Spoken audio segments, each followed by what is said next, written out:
Shake hand అందుకోవడానికి ఎగబడుతున్నారు.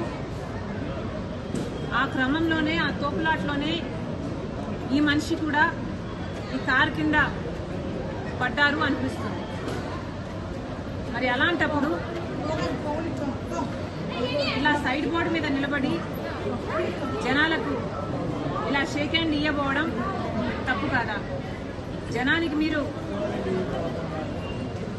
నమస్కారమో హలోనో చెప్పాలనుకుంటే ఒక సన్షేడ్, సన్ రూఫ్ ఉన్న బండిలో ఎక్కాలి. బస్ స్టాప్ లేకపోతే హెడ్ అప్ జనాలకు మీరు కనిపించేటట్టు ఉండాలి. మీరు నమస్కారం పెడుతూ పోవాలి.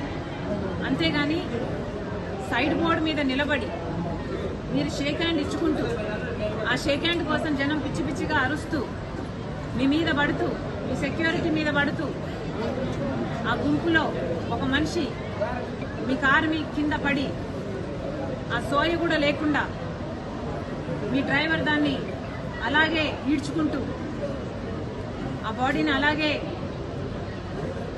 లాక్కుంటూ వెళ్ళి నా కాన్వాయ్ దృశ్యాన్ని చూస్తే నిజంగా చాలా చాలా బాధేస్తుంది. ఇది ముమ్మాటికి జగన్మోహన్ రెడ్డి గారి నిర్లక్ష్యం. నిజంగానే అసలు తలుచుకుంటే ఒక మనిషి కారు కింద పడితే ఆ మనిషిని అలాగే ఈడ్చుకుంటూ వెళ్ళడమే కాకుండా పక్కన జనాలు అప్పుడు అరిచినట్టున్నారు, కారు ఆగినట్టుంది, కనీసం ఏమైంది అన్న ఆలోచన లేకుండా ఆ మనిషిని లాగేసి పక్కన వేసేశారట.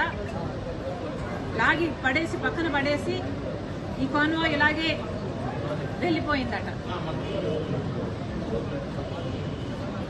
అసలు మానవత్వం అన్న పదానికి మీకు అర్థమే తెలియదా?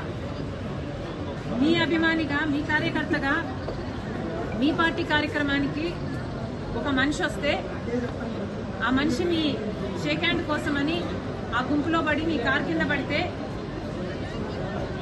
కారు కింద పడిన వాడిని అలాగే ఈడ్చుకుంటూ టైర్ కిందనే, అది కూడా మెడ ప్రాంతంలో, హెడ్ అండ్ నెక్ ఈ ప్రాంతంలోనే కనిపిస్తుంది ఆ వీడియోలో. అయితే ఈడ్చుకుంటూ వెళ్ళి తీరా చుట్టుపక్కల వాళ్ళు ఆపమంటే ఆపి ఆ మనిషి కనీసం ఏమయ్యాడు, ఎలా ఉన్నాడు, ఆ మనిషి పరిస్థితి ఏమిటి అని కూడా ఎవరూ పట్టించుకోకుండా పక్కకు లాగి పడేస్తే ఈ కాన్వాయ్ అలాగే వెళ్ళిపోయిందట. దీనికి కనీస రెస్పాన్సిబిలిటీ మీరు తీసుకోకుండా